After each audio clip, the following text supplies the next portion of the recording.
I would walk into the patient's room, provide privacy. I would wash my hands in front of the patient, check the doctor's orders, walk over to the bedside, raise the bed to a comfortable working height, lower the side rail, and lock the bed in the locked position. I would introduce myself. Hi, my name is Angel. I'm a current nursing student at Cedarville University, and I'm going to be performing injections today.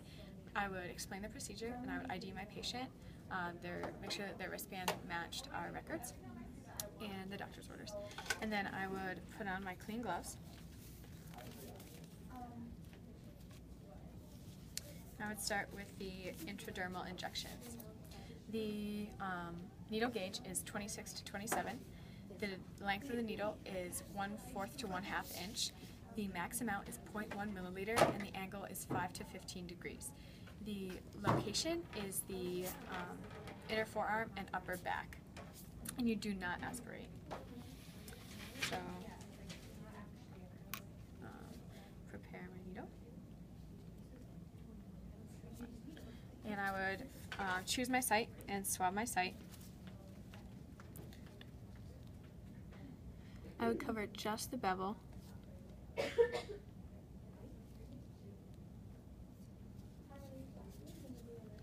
And straight into the sharps container. The next injection is the subcutaneous injection. The needle gauge is 25 to 27. The length of the needle is 3/8 to 5/8 of an inch. The max amount is 1 milliliter.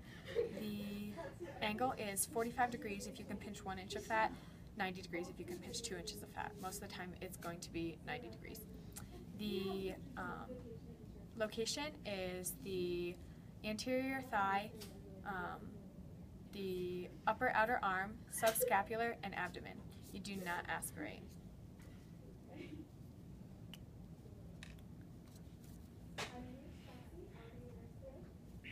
I would choose my site, swab my site,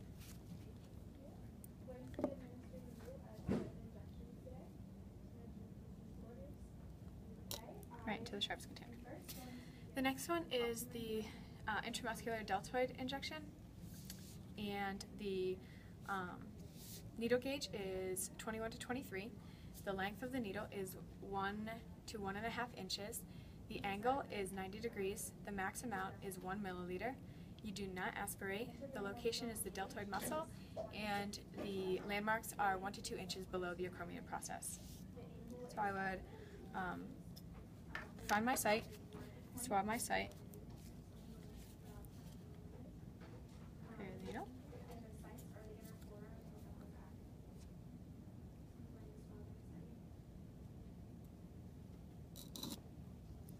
next are the vastus lateralis and ventrogluteal muscles. If I had coughed in the patient's room, I would change my gloves. The ventrogluteal is, the needle gauge is 21 to 23. The needle length is 1.5 to 2 inches. The angle is 90 degrees, and the max amount is 3 milliliters. You do aspirate, and the location is the ventrogluteal muscle, and the landmarks are the greater trochanter, the anterior superior iliac spine, and the iliac crest. So I would find my spot here and swab my spot. I would have my needle.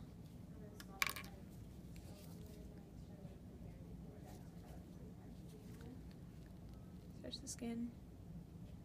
Insert. Aspirate. Insert. Stretch. For the sake of this, I'm using the same needle for the ventrogluteal and the vastus lateralis.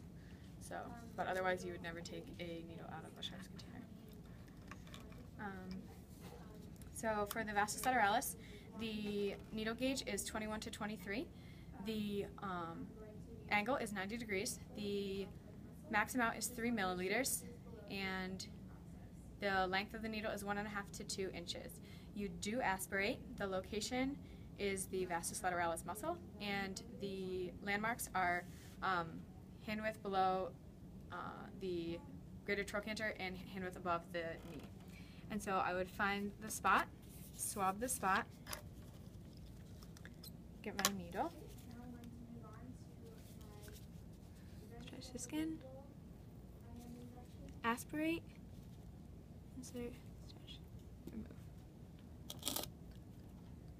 And then I would remove my gloves. I would raise the patient's bed however they desired it, and or lower the patient's bed, raise their head of bed if they desired.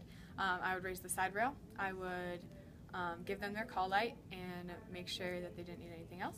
And then I would document the procedure and how the patient tolerated it. That's how it's done.